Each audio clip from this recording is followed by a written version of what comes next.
Galactic soldier slapped a human child, drop his head at the council's feet. The galactic soldiers of the Ascendancy Guard arrived at the way rich tourists arrive anywhere, loudly, shinily, and with the unearned confidence of people who had never once been punched in the face. There were 12 of them, 9 feet tall, armored in ceremonial chitin plate polished to a mirror shine, and at their head marched Commander, hero of the Meridian Suppression, bearer of the Obsidian Talon, and according to his own press releases, the most decorated warrior in 7 spiral arms. He walked like a man who expected the floor to thank him. The station itself was neutral ground, a great rotating ring of commerce where 400 species haggled, gambled, and pretended to like each other. Humans were new there. Very new. 11 years into Accord membership, humanity was still filed under curiosities, minor. A quaint little Class 9 species that drank literal poison for fun, kept apex predators as emotional support animals, and said things like, "Hold my beer," before attempting physics violations.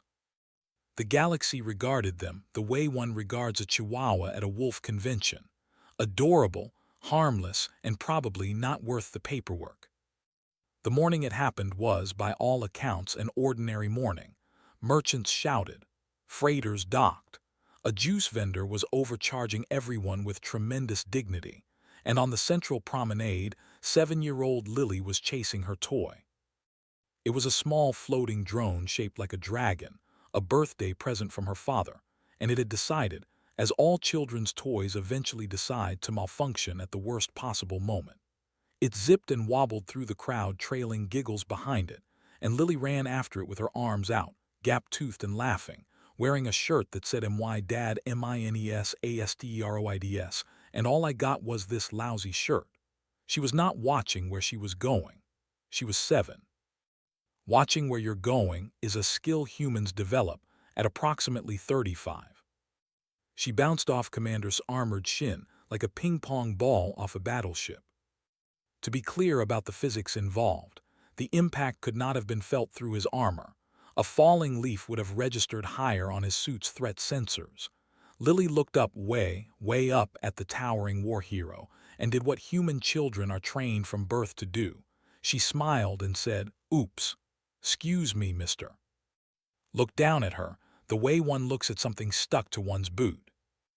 And then, in front of 41 witnesses and 6 independent camera feeds, the most decorated warrior in 7 spiral arms drew back one massive chitinous hand and backhanded a 7-year-old human child across the promenade.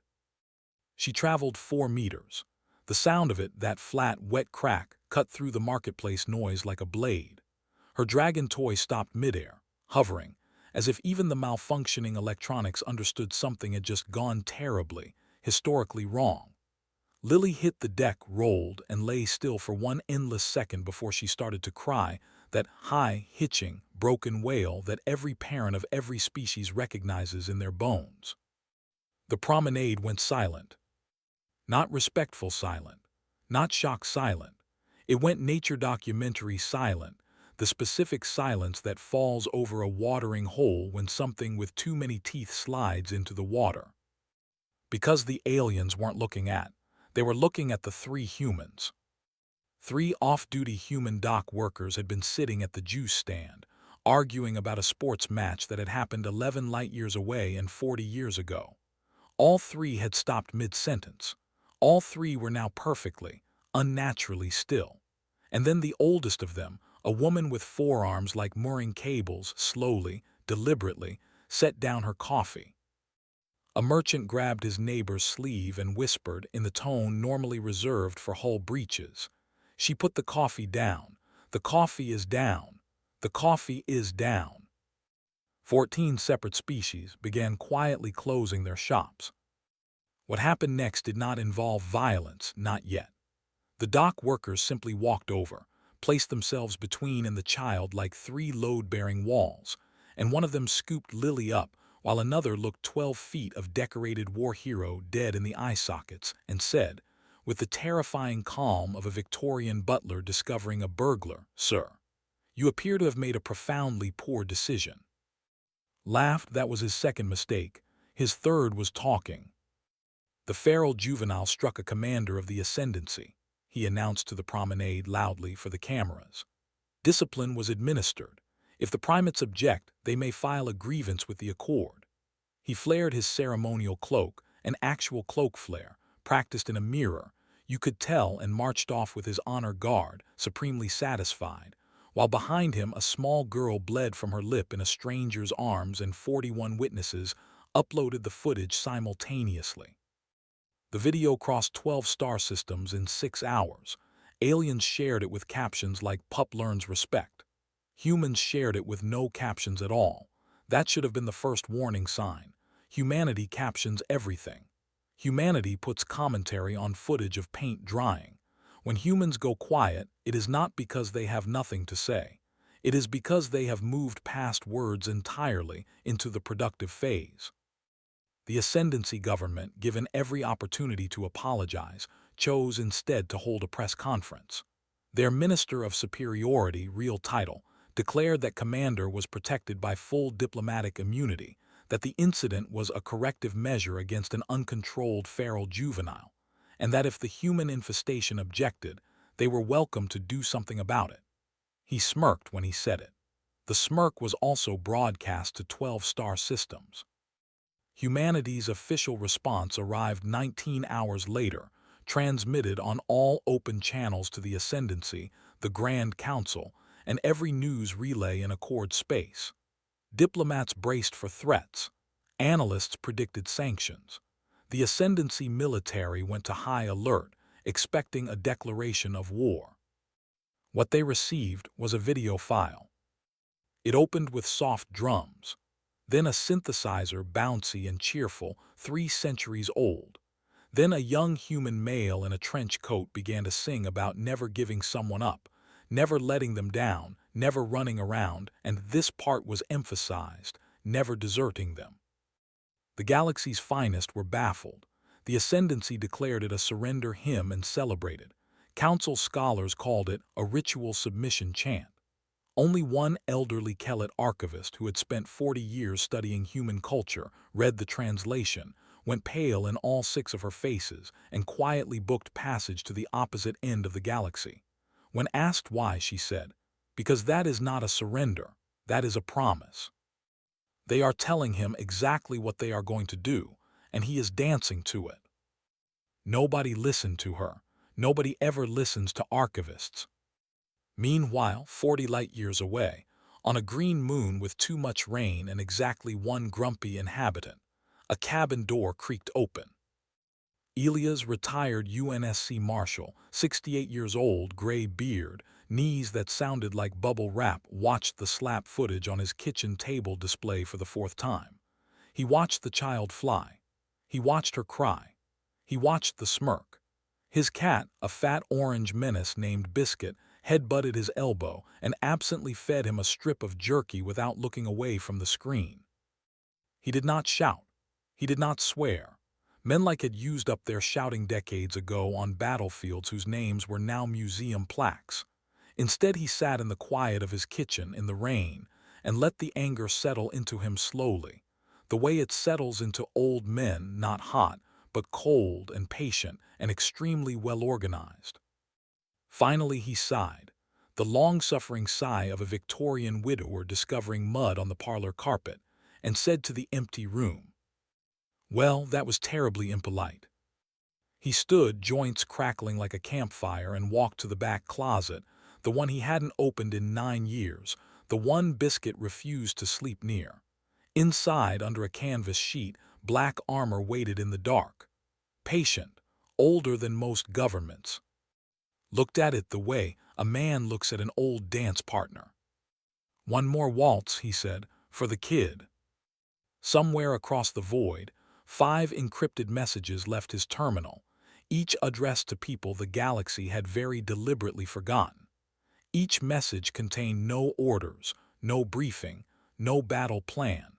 Just the video of the slap and 4 words that would soon be carved into the nightmares of an empire. Pallbearers dust off, protocol. The first message reached a tea shop on Meridian Station, where an elegant silver-haired woman named Duchess, was mid-pour when her antique pocket watch buzzed. She read the message once. She watched the slap footage once. Then she finished pouring her tea, because savagery was no excuse for waste, and informed the shop's owner that she would require her rifle back from the wall where it hung as decoration. "The engraved one?" the owner asked, nervous. "The polite one," she said, which was worse. Duchess had been the finest marksman in the UNSC for 20 years, a woman who narrated her confirmed kills in the language of 19th-century dueling etiquette because, in her words, if one must end a gentleman, one should at least do so formally. She had retired to study loose-leaf blends and disappoint her book club. She watched the little girl fly across the promenade one more time, and something old and precise woke up behind her eyes. "Consider yourselves challenged, sirs," she murmured, and packed her tea set for travel. The second message found Babyface in a courtroom, where he was suing an insurance company for refusing to believe he was 43 years old, had the smooth, cherubic face of a middle schooler and the demolitions record of a natural disaster. He read's message under the table, stood up mid-testimony, and told the judge, "Your Honor, I gotta go blow up an empire, we'll reschedule." The judge, a Navy veteran, looked at the footage held up, stamped the case continued indefinitely, and said, "Give 'em hell, son." Was older than the judge. Nobody believed that either. The third message reached Tiberius Tiny Vance at a preschool on New Lagos, where the 2-meter, 180-kilo former breacher now taught finger painting and manners. He read the message during nap time, so his reaction was silent, but the parents picking up their children that afternoon found a substitute teacher and a note on the door written in exquisite cursive. "Terribly sorry, my darlings. An uncouth gentleman abroad requires a lesson in etiquette. Mind your pleases and thank yous. Mr. Vance." He kissed each of his sleeping students on the forehead before he left, gently, like closing tiny doors. The last thing he packed was Lily's photograph. He'd never met her. It didn't matter. They were all his kids now. They gathered 9 days later in the belly of a battered freighter parked in a junk orbit, a ship whose registry read the polite reminder and whose hull read like a diary of every war humanity had quietly won. Stood at the galley table, older than all of them remembered, gray gone white at the temples, Biscuit the cat draped across his shoulders like a disapproving scarf. Nobody saluted. Pallbearers didn't salute. Duchess simply set a cup of tea in front of him, put his boots on the table, and Tiny enveloped in a hug that reset 3 of his vertebrae. "You all saw it," said, not a question. 41 times, said, and for once the baby face wasn't smiling. Laid out the intelligence, such as it was. Commander had retreated to his flagship above Prime, a fortress world, 40,000 elite Ascendancy Guard, orbital batteries, shield lattice, the works. The Ascendancy was daring humanity to come, betting everything on the Accord's diplomatic immunity laws and humanity's supposed insignificance. The Grand Council, terrified of war, was preparing sanctions against Earth for inflammatory transmissions. "They find us," said, for the song. "Barbarians," Duchess whispered. But the Council's lawyers had missed something, because human lawyers had been reading the fine print of every document since the invention of fine print.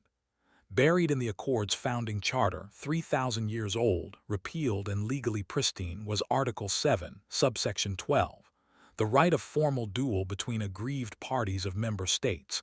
Dueling law, still on the books. Humans checked. Humans always check. So the plan was this: deliver a formal challenge could not legally refuse, walk through 40,000 soldiers to hand it to him personally when he inevitably did refuse, and let the galaxy watch every second of it. No bombardment. No armies. 5 retirees, 1 cat, and a wax seal. "And the protocol?" Tiny asked delicately over his teacup. Almost smiled. "Already uploaded. Every screen, every speaker, every alarm on Prime. Virus is in their network riding a cat video. When we hit dirt, that entire fortress dances with us." Cracked his knuckles. 3 centuries of ancestors are gonna be so proud. That night while the others slept, sat alone in the cockpit with the slap footage frozen on the screen, paused not on the violence, but on the half-second before it. Lily's face looking up, smiling. "Excuse me, mister," trusting the way children trust because no one had taught her yet that the universe contained things that would hurt her for the crime of being small. Had spent 40 years making sure no one ever taught human children that lesson. He had buried friends for it. He had planned to die, never needing the armor again.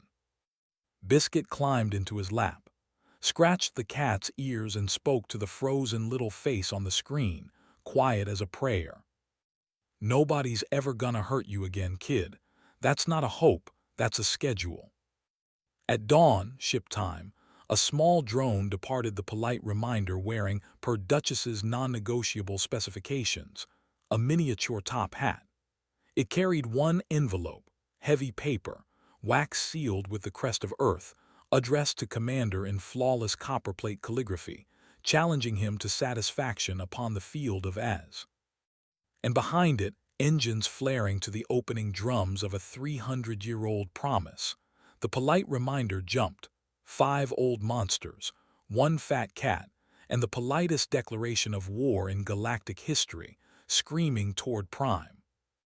Guard Private Ash of the Ascendancy's glorious 7th Legion would later testify that the invasion of Prime began not with explosions, but with an apology.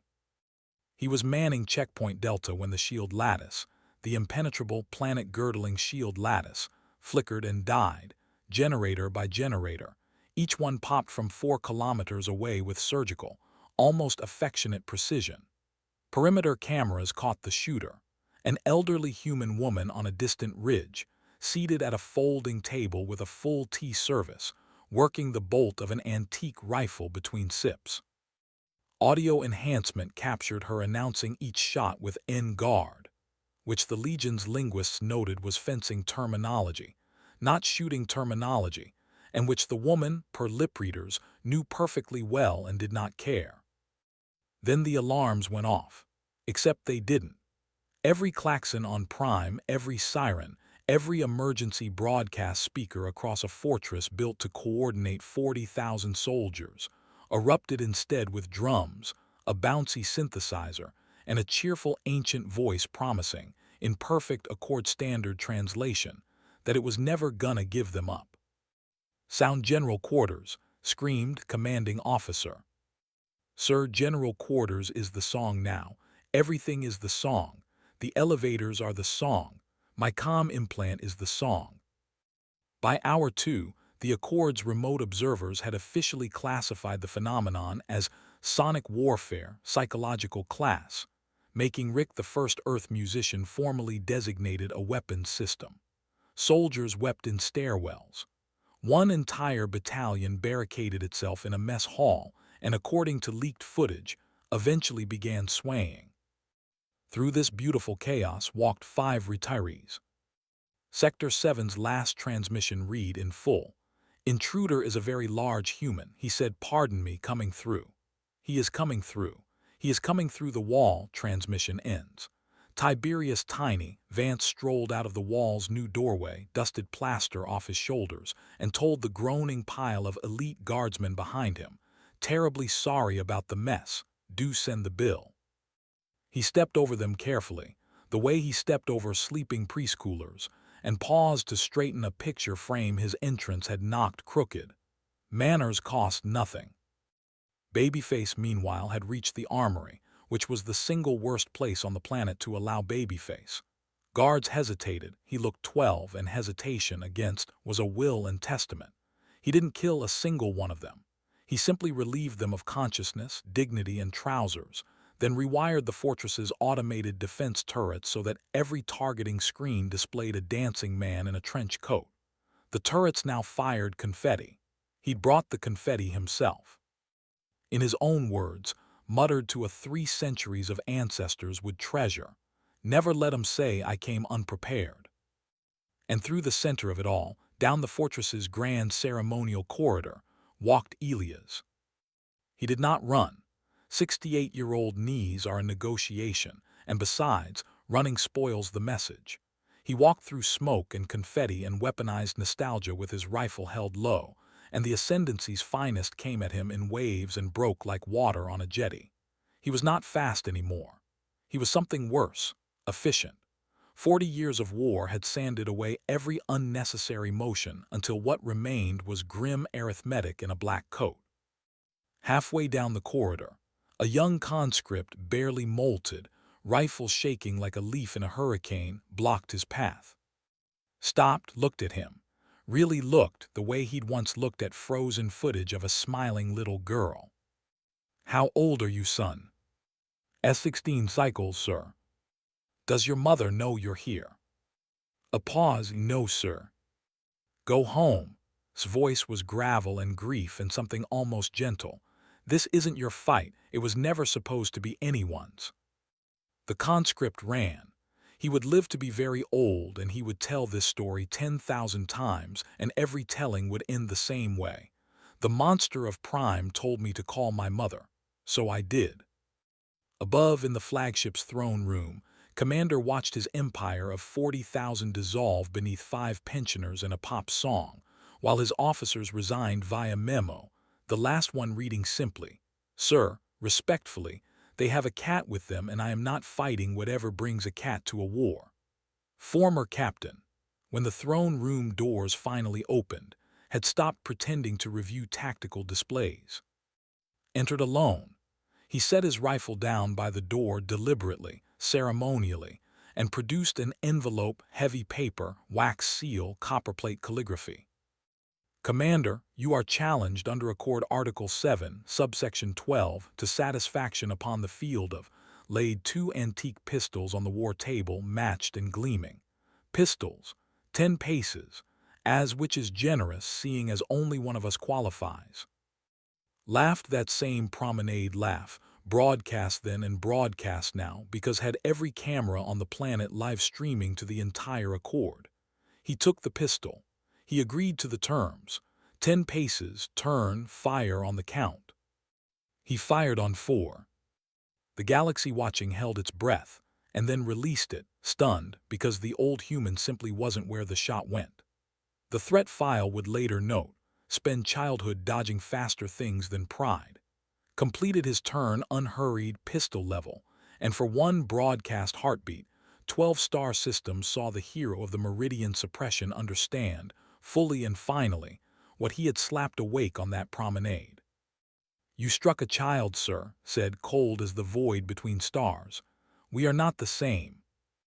One shot, the song everywhere played on. When the smoke cleared, stood over the body of the most decorated warrior in 7 spiral arms, looking down at the cracked, gleaming helmet, and somewhere across the galaxy, in an emergency session, the Grand Council was voting on sanctions against Earth, entirely unaware of what was about to be delivered in person to their chamber floor. The Grand Galactic Council convened in a chamber built to humble gods, a vast dome of silver and light, ringed with skylights, where 400 species had argued for 3,000 years beneath a ceiling designed to make everyone feel appropriately small. On this day, the agenda held a single item: sanctions against the Human Federation for inflammatory transmissions and unauthorized musical aggression. The Ascendancy's delegation had demanded it. The vote was expected to pass. Humanity's chair sat conspicuously empty, which the Ascendancy ambassador noted with a smirk he had clearly practiced in the same mirror as his late commander's cloak flare. "The primates do not even attend their own censure," he announced. "They hide, as prey does." The chamber doors opened. They were not supposed to open.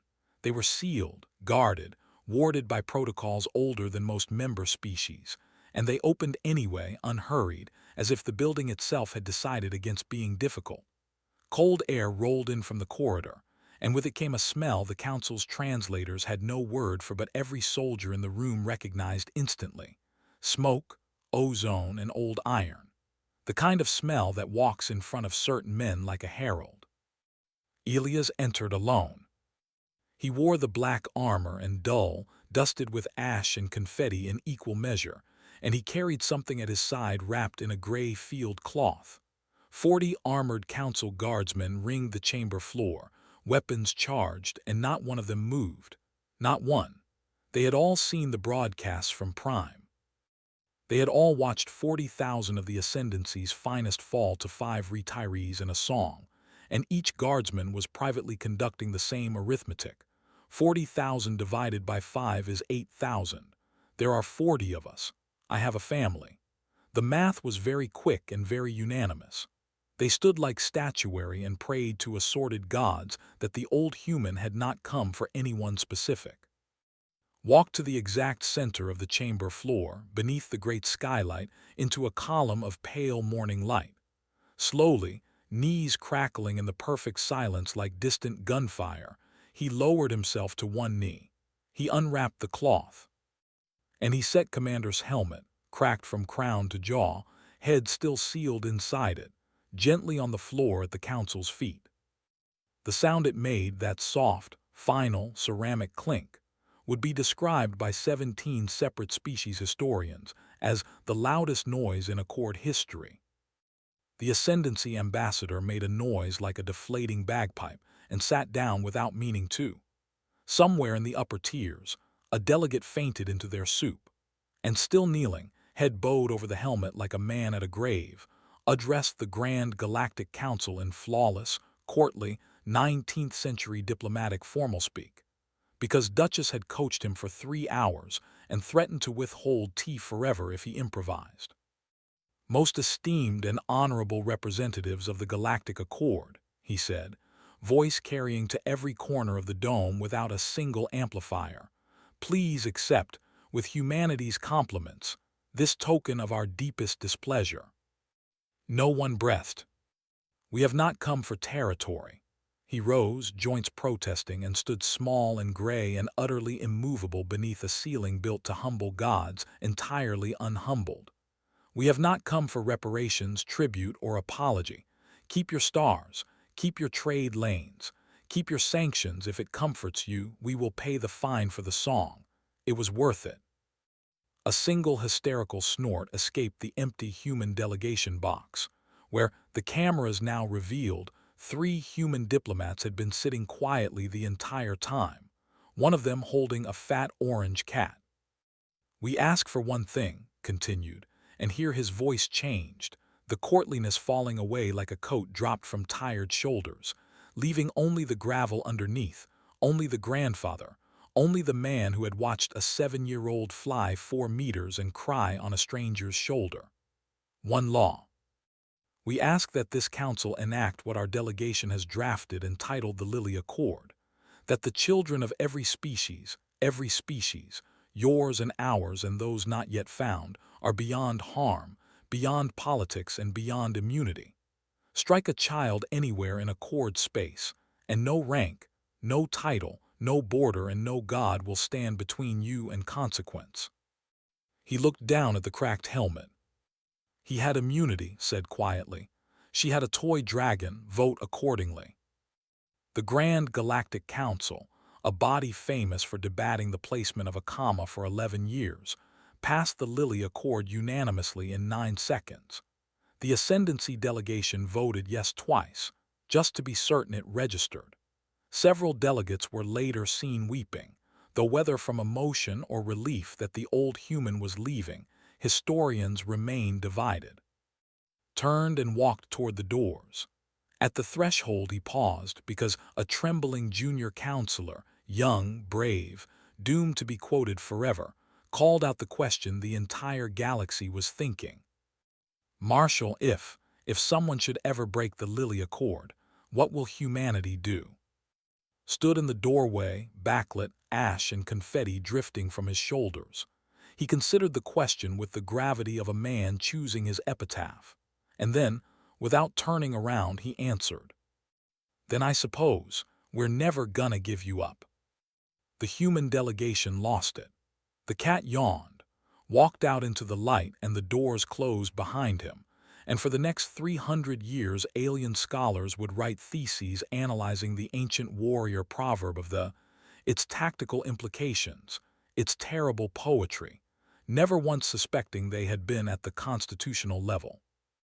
On a green moon with too much rain, weeks later, a package arrived at the residence. A marshal's badge, worn smooth by 40 years of war, and a note in careful old man handwriting. For Lily, nobody hurts you again. That's not a hope, that's a schedule. P.S. The dragon's fixed. And far away in a cabin, an old soldier fed his cat, listened to the rain, and smiled because somewhere out there, the galaxy was finally learning its manners.